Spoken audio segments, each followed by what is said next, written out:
இன்னைக்கு நாங்க வண்டலூர் ஜூ போலாம் அப்படின்னு சொல்லிட்டு பசங்களோட கேப்ல கிளம்பிட்டோம். ஆனா பார்த்தீங்கன்னா, இன்னைக்கு டியூஸ்டேவாம். அதனால வண்டலூர் ஜூ க்ளோஸ்டுன்னு சொல்லிட்டு அங்க போய் ரீச் ஆனதுக்கப்புறம் தான் எங்களுக்கு தெரியும். ரொம்ப பெரிய டிசப்பாயின்ட்மென்ட் ஆயிடுச்சு. ஏன்னா நம்ம ரொம்ப தூரம் ட்ராவல் பண்ணி போறோமா, கடைசியில அங்க க்ளோஸ்டு அப்படின்னோனே எங்களுக்கே ரொம்ப வருத்தமா இருந்தது. சரி ஓகே அப்படியே ரிட்டர்ன் ஆக வேண்டாம் அப்படின்னு சொல்லிட்டு, சரி பெசன்ட் நகர் பீச் பீச் போலாம் அப்படின்ட்டு நேரா வண்டிய பெசன்ட் நகர் பீச்சுக்கு விட்டாச்சு. பெசன்ட் நகர் பீச்சுமே மத்தியானன்றதுனால பெரும்பாலும் எந்த கடைகளுமே இல்ல. நாங்க சும்மா பீச்ல போயிட்டு கொஞ்ச நேரம் காத்து வாங்கிட்டு, அப்படியே பசங்க அங்க கொஞ்ச நேரம் விளையாடிட்டு இருந்தாங்க. விளையாடிட்டு அப்படியே கொஞ்ச நேரம் டைம் பாஸ் பண்ணிட்டு ரிட்டர்ன் ஆயிட்டோம். அப்புறம் அங்க சில விஷயங்கள்லாம் நோட்டீஸ் பண்ணோம். அங்க பார்த்தீங்கன்னா, ஃப்ரீ வைஃபை கூட இருக்கு.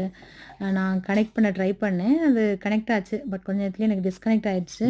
பட் இந்த மாரி ஆப்ஷன்ஸ் எல்லாம் இருக்கு. வேணுன்றவங்க யூஸ் பண்ணிக்கலாம். ஆனா அலைகள் நல்லா இருந்தது. நல்ல வேகமா இருந்தது.